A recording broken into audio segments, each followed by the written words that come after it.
soyabonni sifatli deb turib tavsiya berishdi. Ahvolini ko'rasizlarmi? Shamoldan keyin nima bo'lib ketdi deb o'ylamanglar do'stlar. Bu maxsus shunaqa kuchli shamollar uchun va kuchli yomg'irlarda prям bizani duo qilib ishlatishlar uchun ishlangan soyabon.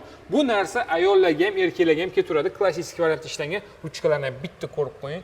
Qo'lga qulay qilib turib shunday ishlab qo'yishgan. Ichi 12 ta spitsali aytayotganda kuchli shamollarga ko'rdingiz, elastik variantda ishlangan, ham kundalik ishlatishligi juda ham komfortli. Chunki bu avtomat hisoblanadi. Knopkada shunda akkuratni qilib yig'ib qo'yaverasiz.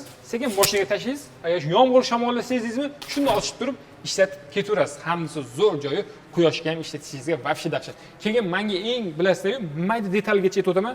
Mana shu joyi knopkani qilib ishlangani menga juda ham yoqadi. Nimaga desanglar, agar lipuchkalar bo'lsa borku, yomg'irlarda o'ynab, lipuchkasi qochib ketishi mumkin deb bunda bemalol yopib, ochib ishlataverasiz. Soyabon u sizlarga premium kачествоni har doim tavsiya qilgan, bilasizlar, nomer 1 kачество faqat bizda liboy do'konda so'rashib ko'rsanglar bo'ladi. Dastavkamiz ham butun O'zbekiston bo'lishida, xohlasanglar bollarga yetsanglar, shuna rasmlarni chiroyli qilib tashlab berishadi. Bemalol do'konimizga tashrif buyurib xarid qilsanglar bo'ladi.